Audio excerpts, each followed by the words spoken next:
Hello guys, இன்னைக்கு நாம my S class hunter episode 46 தான் பார்க்க போறோம். வீடியோக்குள்ள போறதுக்கு முன்னாடி இந்த மன்வா வேற லெவல்ல இருக்கறனால எக்காரது கொண்டு ஸ்கிப் பண்ணாம முழுசா பாருங்க. அப்பதான் வீடியோ உங்களுக்கு நல்லாவே இன்ட்ரெஸ்டாவே புரிய தொடங்கும். இதான் நம்ம சேனலுக்கு ஃபர்ஸ்ட் டைமா நீங்க வாரீங்கன்னா மறக்காம சேனலை சப்ஸ்கிரைப் பண்ணி லைக் பண்ணிக்கோங்க. அப்படியே உங்க ஃபேமிலி ஃப்ரெண்ட்ஸுக்கு வீடியோவை ஷேர் பண்ணி சப்போர்ட் பண்ணுங்க. சரி வாங்க, டைம் வேஸ்ட் பண்ணாம டைரக்டா நம்ம எபிக்குள்ள போவோம்.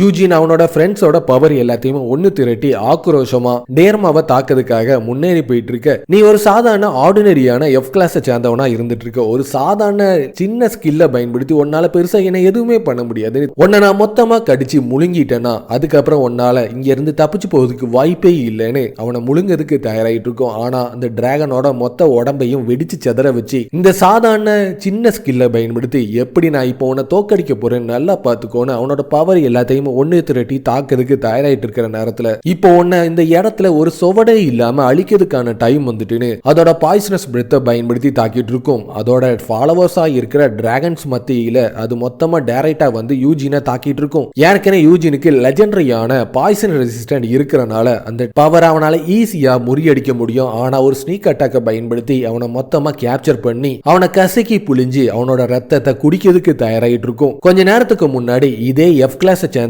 வீக்கா இருக்கிற என்னோட பிளட் மொத்தமா ஃபயரா மாறி உன்னை தாக்குனது கொஞ்சம் கூட உனக்கு ஞாபகமே இல்லையா? திருப்பியும் அதே தப்பு பண்ணி பெரிய தப்பு பண்ணிட்டேன்னு அவனோட பிளாக் ஃபிளேமை பயன்படுத்தி டேர்மாவோட கண்ணை எரிச்சு சாம்பலாக்கிட்டு இருப்பான். அது வழியில கதறிட்டு இருக்கும். இனிமேல் உன்னை நான் உயிரோட விடவே மாட்டேன்னு திருப்பியும் அதோட பவர் எல்லாத்தையும் ஒன்னு திரட்டி அவனை தாக்கிறதுக்கு தயாராகிட்டு இருக்கும். என்னோட உயிர் இருக்கிற வரைக்கும் என்னதான் பயங்கரமான வழியை எனக்கு ஏற்பட்டாலும் உன்னை நான் கண்டிப்பா கொன்னே தீருவேன்னு அவனோட ஃபுல் பவரையும் ஒன்னு திரட்டி டேர்மாவோட கரெக்டா அதோட கோரையை தாக்கி அதோட கதையை மொத்தமா முடிச்சிட்டு இருப்பான். டேர்மாவை தோக்கடிச்சனால அதோட கோரா இருக்கிற கிறிஸ்டல் அவனுக்கு ரிவார்டா கிடைச்சிட்டு இருக்கும். ஏற்கனவே அவன் விசிஎஸ் கொண்டு அதோட கிறிஸ்டலும் இப்போ டேர்மாவை கொண்ட கிறிஸ்டலும் அவனுக்கு சொந்தமா மாறுறத பார்த்தோன்னே சிஸ்டமா இருக்கிற உங்க எல்லார்கிட்டையும் நான் அதிகமான கேள்வி கேட்கணும்னு ஆசைப்படுறேன். ஒயிட் பேட் பத்தி உங்களுக்கு ஏதாவது தெரியுமா? அந்த பேட் தான் என்னோட பிரதரோட பாடியை வச்சிட்டு இருக்கு. அந்த பேடை எல்லாருமே ஒயிட் பேடுன்னு சொல்றது மட்டும் இல்லாம சைலண்ட் ஒயிட் ஹவுண்டிங் பேடுன்னு சொல்லிட்டு சொல்லுவாங்க. ஸ்னோ ட்ரீயை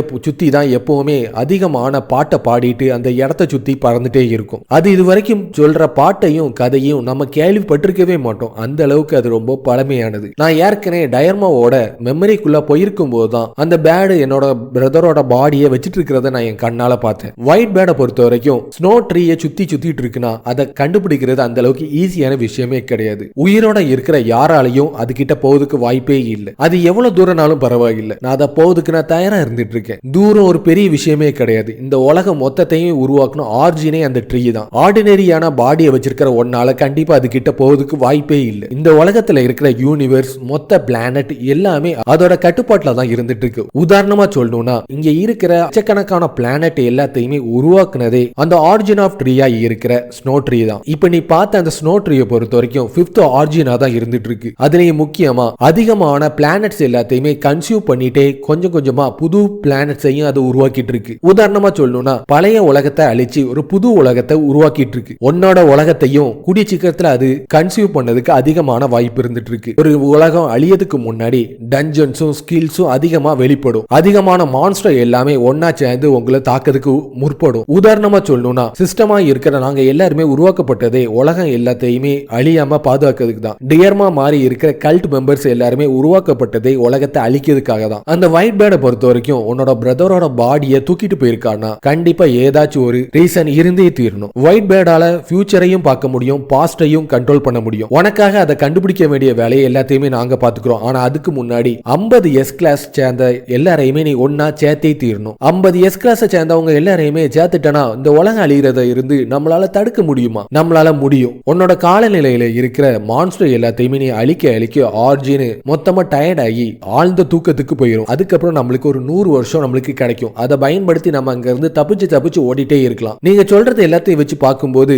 தொடர்ச்சியா நம்மளால இந்த உலகத்தை காப்பாற்றவே முடியாது, கொஞ்சம் நம்ம அதை தள்ளி போடலாம்னு சொல்லிட்டு சொல்ல வரீங்களா? எங்களுக்கே அதை எப்படி பண்ணணும்னு முழுசா தெரியாது. அது மொத்தத்தையும் நம்ம அழிக்கணும்னு ஆசைப்பட்டனா ஆர்ஜினோட கதையை மொத்தமா முடிச்சா மட்டும்தான் முடியும். சாதாரண ஹியூமனா இருக்கிற ஒன்னால அது பண்ணதுக்கு வாய்ப்பே இல்லை. சிஸ்டமா இருக்கிற எங்களால மட்டும்தான் பண்ண முடியும். ஆனா நாங்களே நினைச்சாலும் அது எப்படி பண்ணணும்னு எங்களுக்கு எதுவுமே தெரியவே மாட்டேது. கொஞ்ச நேரத்துக்கு முன்னாடி டியர்மோவோட மெமரியில நான் பார்க்கும்போது எனக்கு அதிகமான விஷயங்கள் எல்லாமே தெரிய வந்துச்சு. அதுலயும் அவன் என்கிட்ட என்ன சொன்னானா, சிஸ்டம் இந்த உலகம் அழியறதுல இருந்து தேர்ந்தெடுக்கப்பட்ட சூசன் ஒன் நான் தான் சொன்னான். சிஸ்டமா இருக்கிற நாங்க உனக்கு பேக்கப் பண்றனால தான் அவன் அந்த மாதிரி சொல்லியிருக்கான். அடுத்த வாட்டி கண்டிப்பா கர்ஸ் பாய்சன் டிராகனா இருக்கிற ஸ்பீசிஸா அவன் கூட சேர்ந்து சண்டை போட போகுதுன்னு எங்களால உறுதியே சொல்லவே முடியாது. அது வேற ஒரு ஸ்பீசிஸாவும் இல்ல இவனை விடவும் ஒரு பயங்கரமான மான்ஸ்டரா கூட இருக்க வாய்ப்பு இருக்கு. நீ உடனே 50 எஸ் கிளாஸ் சேர்ந்தவங்களை கேதர் பண்ணி ஆகணும். அதுலயும் அவங்க முக்கியமா பிறக்கும் போது எஸ் கிளாஸ் சேர்ந்தவங்களா இருக்கணும். அந்த மாதிரி இருக்கிறவங்களை நீ 50 பேரை உன்னோட கான்ட்ராக்ட் கீழே நீ கொண்டு வர்றது மூலமா கல்ட்டோட மெம்பர்ஸ் எல்லாரையுமே உன்னால ஈஸியா அழிக்க முடியும். ஆனா அவங்க யாருக்கிட்டையும் இங்க நடக்க போற எல்லாத்தையுமே சீக்கிரட்டா தான் நீ வச்சுக்கணும், தவிர எக்காரந்து கொண்டு எதையுமே நீ உளறிடவே கூடாது. நான் சொல்ல போறதை நல்லா காது கொடுத்து கேட்டுக்கோ. என்னதான் உன்னோட பிரதரோட பாடியை நீ கண்டுபிடிச்சாலும் அவனை நீ இங்க திருப்பி கொண்டு வரதுக்கு வாய்ப்பே இல்லைன்னு வாலிபால் கடைசி அவங்க கிட்ட சொன்னது எல்லாமே அவனுக்கு ஞாபகம் வந்துட்டு இருக்கும். கண்ணை முழிச்சிட்டு இருப்பான். நான் எவ்வளவு நேரமா மயக்கமா இருந்தேன்னு கொஞ்சம் சொல்ல முடியுமா? ஒரு நாள் ஃபுல்லாவே நீ டஞ்சனுக்குள்ள மயக்கமா தான் இருந்த. ஏற்கனவே இங்க இருக்கிற மான்ஸ்டர் எல்லாத்தையுமே அழிச்சனால இந்த டஞ்சனோட ரைடு எல்லாமே கம்ப்ளீட்டா கிளியர் ஆயிட்டு நம்ம இங்க இருந்து கிளம்புறதுக்கான டைம் வந்துட்டு. அவனை பொறுத்த வரைக்கும் ஏற்கனவே அவனோட காயம்பட்ட எல்லாமே சரியா இருக்கும். அவனோட ரியல் பாடி எந்த விதமான பாதிப்பையும் ஏற்படுத்தியிருக்கிறது. அதே நேரத்துல வெர்க்யூஸோட கோர் ஸ்டோனும் டேர்மாவோட கோர் ஸ்டோனும் அவனுக்கு பரிசா கிடைச்சிருக்கும். இது எல்லாத்தையுமே பயன்படுத்தி அவனோட பவரை முன்னாடி இருந்ததை விடவும் ரொம்ப பவர்ஃபுல்லா மாத்த முடியும். அதுலயும் ஏற்கனவே டியர்மாவோட மெமரி எல்லாமே அவனுக்கு மைண்ட்ல ஸ்டோர் ஆகி இருக்கிறனால இது எல்லாத்தையுமே பயன்படுத்தி என்னால முடிஞ்ச வரைக்கும் என்னோட பிரதரோட பாடியை நான் திரும்பி கொண்டு வந்தே தீருவேன். எத்தனை கல்ட் மெம்பர்ஸ் சேர்ந்தவங்க என்ன தோக்கடிக்க வந்தாலும் டியர்மாவை தோக்கடிச்ச மாதிரி கண்டிப்பா நான் தோக்கடிச்சே தீருவேன்னு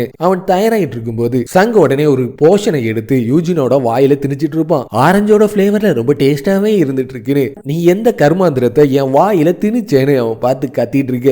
இது எங்களோட கில்ட சேர்ந்தவங்க புதுசா ஆர்கானிக் பிரீமியம் பிளேவரா உருவாக்குன போஷனை தான் உன்கிட்ட நான் டெஸ்ட் பண்ணி பார்த்தேன். ஏற்கனவே உனக்கு அதிகமான காயங்கள் எல்லாமே ஏற்பட்டு இருக்கனால இந்த ஜாக்கெட்டை நீ கூடயே வச்சுட்டீங்கன்னா இது உனக்கு குளிர்ல இருந்து உன்னை வெதுவெதுப்பா வச்சுக்கணும். நீ சொன்னாலும் சொல்லட்டினாலும் இது எனக்கு அதிகமாவே தேவைப்படுது. இவனை பொறுத்த வரைக்கும் என்னோட ஸ்கில் எல்லாத்தையுமே அதிகமா யூஸ் பண்ணணும்னு ஆசைப்படுறான். எனக்கும் இவனோட ஸ்கில் அதிகமா தேவைப்படுது. ஒரு வகையில சொல்லணும்னா எங்க ரெண்டு பேருக்குமே மியூச்சுவலான கான்ட்ராக்ட்ல தான் நாங்க ஈடுபட்டு இருக்கோம். ஒரு ட்ரேடிங் மூலமா இவனை என் கூட வச்சுக்கிறது தான் நல்லது. ஆமா, லெட்டி எங்க போனான்னு ஏதாவது தெரியுமான்னு பார்த்து ஏற்கனவே சூடாங் கில்ட சேர்ந்த மெம்பர்ஸ் எல்லாரையுமே கைத்தால கெட்டி அவன் அந்த இடத்தை நோக்கி கொண்டு வந்துட்டு இருக்க. நான் என்ன நினைச்சேன், இவங்க கதை எல்லாத்தையும் நீங்க முடிச்சிட்டீங்கன்னு நினைச்சேன். இன்னும் இவங்க உயிரோட தான் இருந்துட்டு இருக்காங்களா? ஒரு சோவனியரா நம்ம இவங்களை கூட்டிட்டு கொண்டு போயே ஆகணும். யூஜின் இதுக்காக கண்டிப்பா நீ அனுபவிச்சே தீருவேன். நான் உன்னை பழிக்கு பழி வாங்கி எஃப் கிளாஸா இருக்கிற உன்னை நான் கண்டிப்பா கொன்னே தீருவேன். கின்சோ யூன் பார்த்து கத்திட்டு இருக்க.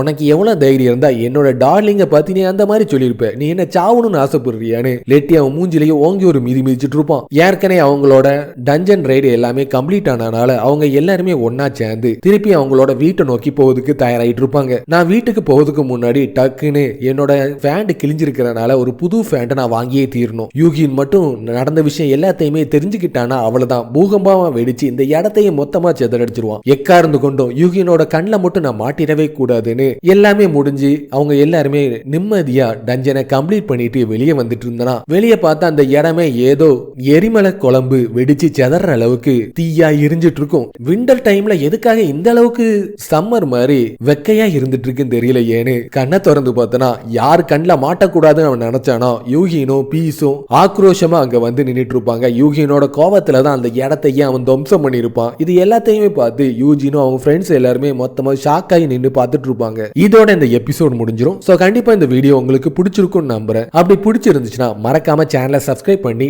லைக் பண்ணிருங்க. அப்படியே உங்க ஃபேமிலி ஃப்ரெண்ட்ஸுக்கு வீடியோவை ஷேர் பண்ணி சப்போர்ட் பண்ணுங்க. அடுத்து ஒரு சூப்பரான வீடியோல சந்திப்போம். பை.